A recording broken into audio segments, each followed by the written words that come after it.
आज्ञा आपण मैंने मत जानते तथापि मोर परिचयटा कही दौचे। बरगढ़ जिला भेड़ान ब्लॉक महुलपाली गाँ गुणनिधि खेती मोर ना चाषी घरे जन्म मोर चाष हेउचे काम एबे किछि नाई करबार प्रभु करिछन अटानु तलके मोर अकाम प्रभु करिछन अटानु तलके मोर अकाम। आज मुई आपण मानकु जेन कविताटा कहमी से कवितार ना हेउचे से रातिर कथा।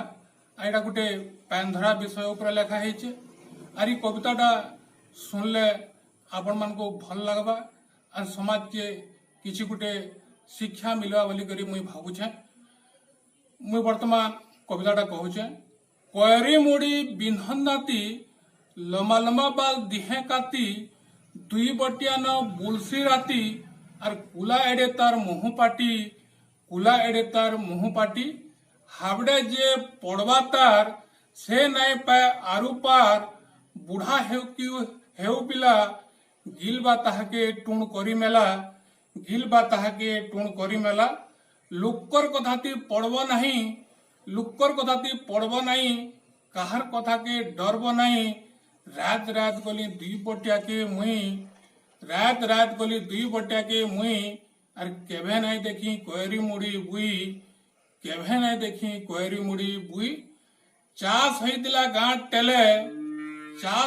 गाँ टेले धान मरुतला जनक रातिर बेले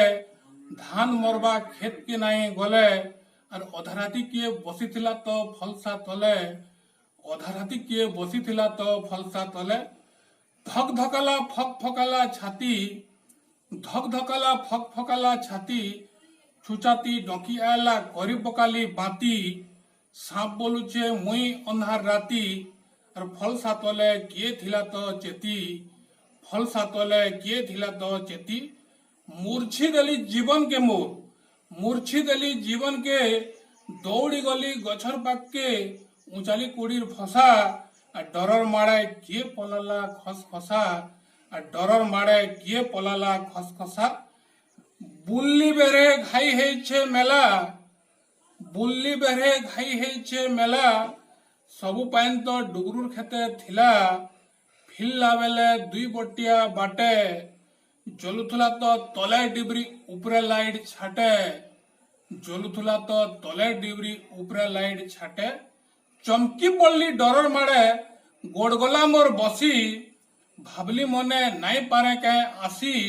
और पानी लागी जीवन गला फसी कालजनिया रातिर बेले निया हुला जले डालर तले भाबली मने बाहरी चिके डाल तलिएन और अकारणे मोर जीवन हेला पाएन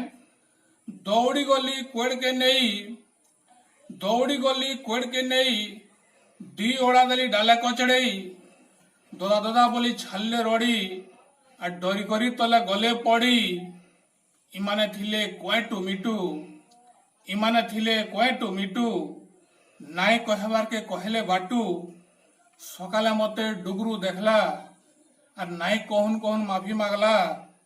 सत कथा इटा कहूचे भाई से राति जाइथिली पैन धरेई इमाने मते देउथिले तो डरेई इनता घाउड़ पाइचे